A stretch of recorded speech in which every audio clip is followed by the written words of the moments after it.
예, 월요일 주가가 오르긴 합니다만 뭐 좀 시원하게 오르지는 않습니다. 고민이 있는 거죠. 또 투자자들이 지혜를 좀 모아보겠습니다. 민재기 역발상 투자, 소신을 지키며 투자하는 법, 시장의 맥락을 지켜주시는 분입니다. KB증권 프라임클럽 민재기 팀장님 오셨습니다. 어서 오십시오. 네, 안녕하세요. 말씀드린 것처럼 시원하게 못 오르네요. 시장이 그렇죠. 오르는 게 다행이고요. 이번 주는 이제 미국의 FOMC가 가장 큰 이벤트고 빅테크들의 실적이 좀 남아 있습니다. 전략 좀 세워주세요. 네, 일단은 뭐 지난주 후반에 큰 고비는 한번 좀 넘겼다라고 말씀드릴 수 있을 것 같아요. 지난주 이 시간에 이제 말씀드렸던 부분 중에 하나가 일단은 뭔가 좀 안정을 찾으려면 매크로 이슈가 조금 완화가 돼야 된다라는 말씀을 드렸고, 또 하나는 이제 미국의 반도체 관련된 섹터들의 추세가 조금 회복을 해야 된다. 뭐 그런 두 가지 정도를 말씀을 드렸는데, 근데 첫 번째의 전자는 뭐 그렇게 많이 좋아지지는 않았습니다. 그리고 이제 뒤에 나오는 이제 반도체 섹터는 그나마 추세를 좀 회복하는 그러한 그림이었거든요. 그래서 그 관련된 부분들 뭐 그림으로 일단 뭐 설명을 좀 드리도록 하겠습니다. 네. 10년물 국채 금리의 흐름을 이제 보면 4.7%를 넘어섰다가 4.6% 밑으로 드라마틱하게 떨어지지 못하고 아직도 4.6% 중반대 정도 수준에서 머무르고 있습니다. 아마도 이번 주에 우리 FOMC 회의가 있죠. 그 결과가 좀 나와야지만 방향성이 좀 뚜렷하게 나오지 않을까라는 생각을 좀 해볼 수 있을 것 같아요. 10년물 금리는 아직 떨어지지 않고 고점에서 좀 머물러 있다라는 거고, 금리가 쉽게 안 떨어지니까 미국의 달러화도 달러 인덱스 지수도 지금 106 정도 수준에서 여전히 머물러 있습니다. 그래서 달러 강세 기조는 좀 남아있는 그런 부분으로 판단이 되고, 우리나라 원화도 뭐 연동이 되고, 또 최근에 엔화가 아주 약하게 지금 달러 대비해서 움직이고 있죠. 그런 부분들도 아직 좀 변동성이 크게 진행이 되고 있는 것 같습니다. 그나마 이제 유가가 좀 안정을 찾은 게 아닌가 싶은데요. 뭐 중동의 지정학적 리스크가 이슈가 되면서 한 86달러, 87달러까지 올라갔던 이제 WTI가 80달러 초반까지 내려왔다가 뭐 83달러 정도에서 지금 흐름을 보이고 있기 때문에 유가는 크게 그래도 시장에 뭐 부정적인 센티를 작용하지는 않는다 정도 보시면 될 것 같습니다.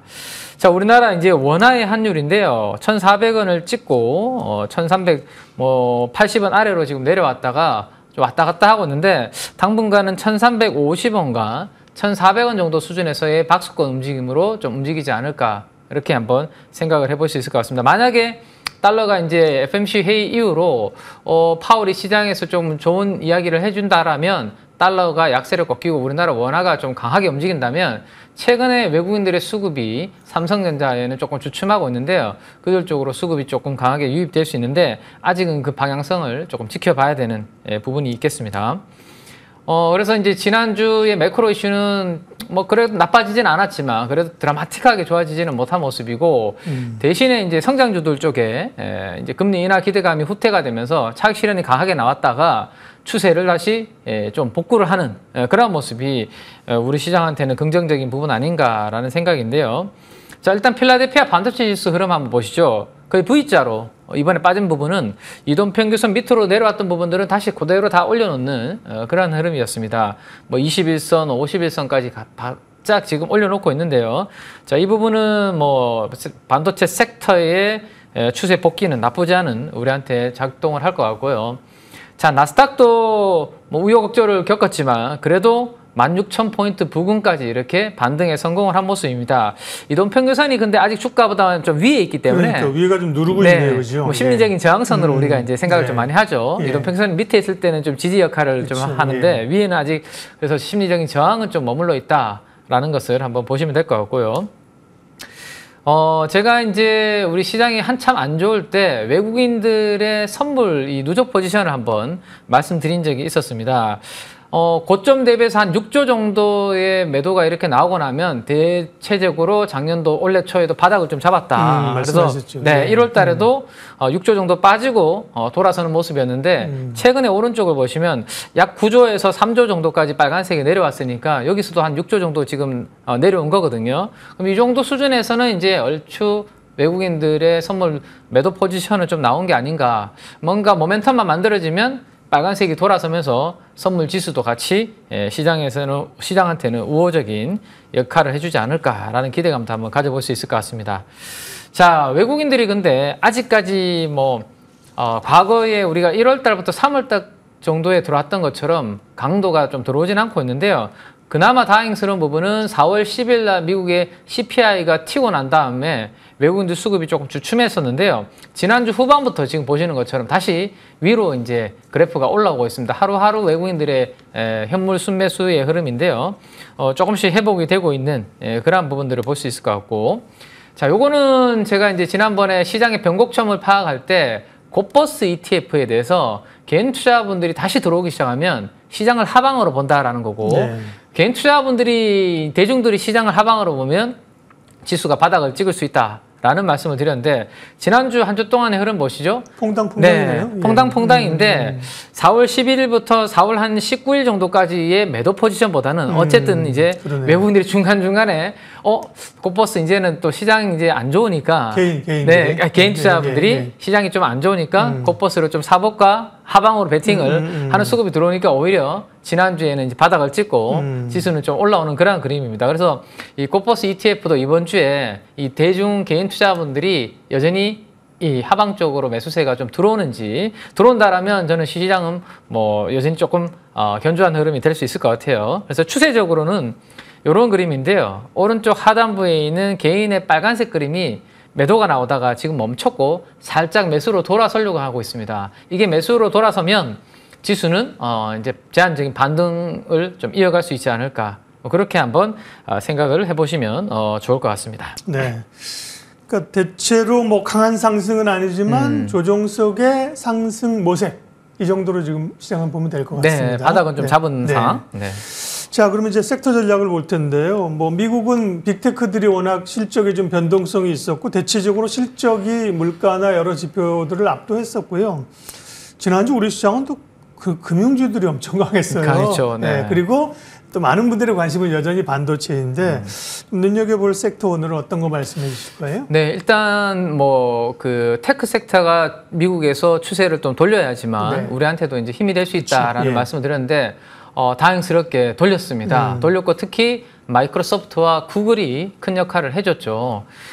일단 마이크로소프트와 구글이 AI를 지금까지 투자를 한 것을 수익화를 하는지 안 하는지 못하는지 그 부분을 좀 보여주면 중요하다. 수익화를 한다라면 이것은 또 하나의 힘이 될 수 있다라는 말씀을 드렸는데 지금 차트에서 보시는 것처럼 위에 있는 빨간색이 구글이고요. 파란색이 이제 마이크로소프트인데 성장률이 이렇게 올라오고 있는 그런 그림이 만들어지고 있고 이번 주에 아마존 실적 발표 있습니다. 네. 아마존도 만약에 조금 긍정적인 이야기가 나와준다면 좀 더 도움이 될 것 같은데요. 어쨌든 지난주 후반에 나왔던 마이크로소프트와 구글이 우리 AI를 가지고 이거를 이제 좀 서비스를 하니까 수익화에 도움이 되고 있다라는 것을 보여줬다. 이게 이제 시장을 돌려세우는데 중요한 역할을 했다라고 보시면 되고 마이크로소프트의 클라우드 쪽을 보시면 AI를 접목한 쪽과 AI가 아닌 쪽의 성장을 보시면 좀 달라지고 있습니다. 위쪽이 AI를 접목한 쪽이거든요. 밑에는 AI를 뺀 쪽입니다. 상대적으로 이제 뭔가 성장률이 달라지는 그런 그림이 나타나고 있죠. 그래서 AI를 접목을 하니까 확실히 성장이 조금 더 나올 수 있겠구나라는 기대치 그리고 그러면 AI에 대한 투자를 좀 더 이어간다라는 부분 때문에 금요일 날 엔비디아가 하락분을 다시 만회하는 그런 그림까지 연결이 되었다라는 건데 엔비디아가 지금 보시는 것처럼 이거는 빅3 매출 성장률 주인데 지금 말씀하신 건 다른 표가 있나요? 지금 AI와 클라우드와 AI가 아닌 요 페이지입니다. 마이크로소프트 클라우드 AI와 난 AI 네 쪽인데요. 밑에 쪽이 AI를 뺀 거고 그림이 조금 다르네요. 다른 것 같아요. 지금 빅3 그래요. 요 다음 페이지가 지금 다음 페이지가 인식이 잘 안 되는 것 같은데. 그렇군요. 예. 알겠습니다. 그래서 이제 마이크로소프트도 어쨌든 AI 투자가 계속 들어가고 있다. 그렇죠. 그것이잖아요. 그리고 결국엔 그래서 엔비디아가 거기에 다시 힘을 얻었죠. 10% 빠졌던 부분들을 다시 올려놓은 것은 저는 상당히 의미가 있다라고 말씀을 좀 드릴 수 있을 것 같아요. 그래서 중요한 이동평균선을 우리 나스닥은 머리 위에 아직은 두고 있는데 엔비디아는 그 위로 금요일날 올라섰기 때문에 당분간은 그래도 요 구간 안에서 850가 그죠? 950 정도의 흐름은 최소한 확보한 그런 네. 그림으로 보셔도 괜찮지 않을까라는 생각입니다. 자, 그럼 우리나라가 중요한 거잖아요, 그죠? 그렇죠. 예. 이제 미국이 일단 테크 섹터가 돌아서는 게 중요하다라는 말씀드렸고 네. 돌아섰습니다. 돌아섰는데 아직 외국인 수급이 좀 부족한 상황이죠. 지금 뭐 달러도 강하다 보니까 그래서 삼성전자, 하이닉스는 조금 약한 그런 부분을 보여주고 있는데 그래도 하이닉스는 지난주 금요일까지 제가 실적 추정치를 한번 뽑아보니까요. 1분기가 빨간색인데 이거 끝나고 나니까 2, 3, 4분기 실적 추정치 올라오는 거 한번 보십시오. 다 가파르게 상향 조정을 지금 시키고 있는 그러한 상황입니다. 그래프 좀 바꿔주십시오. 원축과 차트고. 네. 네. 다음 그래프를 팀장님이 좀 바꿔주실 수 있나요? 예. SK 네. 분기별 영업이익 컨센서스를 보시면 2분기, 3분기, 4분기가 위에 있는 그래프거든요. 네네. 그게 이제 하이닉스 실적 발표 후에 다 가파르게 올라오고 네, 있는 그러한 그림들을 보여주고 있고 네. 연간으로도 한번 보여드릴까요? 네, 연간으로도 한번 보시면 연간으로도 마찬가지의 흐름을 보여주고 있습니다. 그래서 단기적으로 펀더멘탈은 회복이 됐고 심리도 괜찮아요. 그러면 외국인 수급만 도와주면 일단 하이닉스가 먼저 한번 다시 또 치고 나갈 수 있는 네. 그러한 여건을 마련했다라고 보시면 될 것 삼성전자가 같아요. 좀 키맞추기를 할 수 있었는데 조금 더디고요. 그죠? 그쵸. 역시 하이닉스가 네. 치고 나갑니다. 예. 자, 그러면 여기에서 우리가 또 파생돼서 큰 종목이 지금 수급이 좀 약하니까 외국인 수급이 네. 자, 작은 쪽으로 그러면 어디가 움직일 수 있을까? 결국에는 지금 데이터 센터 쪽으로 밸류 체인으로 보시는 게 맞을 것 같아요. 네. 데이터 센터 투자를 열심히 하고 있는데 아직까지 인프라 투자는 지금 요게 6%입니다. 완전하게 준비가 됐다라고 보는 분들은 6%밖에 안 되고 대부분은 아직 준비를 더 해야 된다. 라고 이렇게 시스코에서 설문을 한 조사가 있습니다. 그러면 투자가 좀 더 뭐 많이 이루어져야 된다라는 그러한 거고요. 최근에 데이터 센터 밸류 체인을 한번 보시면 이렇게 제가 표로 한번 정리를 한번 해봤습니다. 여기에 있는 종목들이 상당히 좀 시장에서 관심을 받고 좀 올라오고 있는 그런 모습들인데 특히나 데이터 센터에서 SSD의 중요성이 많이 부각이 되고 있죠. 그래서 SSD의 민감도가 큰 하이닉스가 삼성전자보다는 조금 더 지금 유리할 수 있는 그런 환경이고요. 자, 최근에 SSD 모듈을 하고 데이터 센터에서 SSD 콘덴서를 하고 있는 한양디지텍과 삼화전기의 주가가 시장보다는 상당히 강하게 움직이고 있는 그런 상황입니다. 그래서 이들은 주도 흐름이 아마 당분간은 데이터 센터에 될 것 같고요.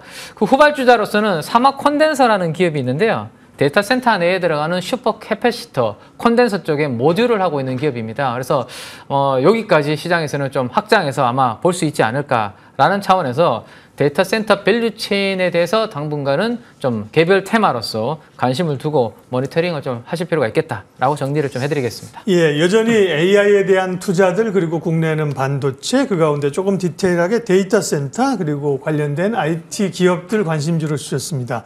민재기업발상 투자 KB증권 민재기 팀장님 함께했습니다. 고맙습니다. 네, 감사합니다.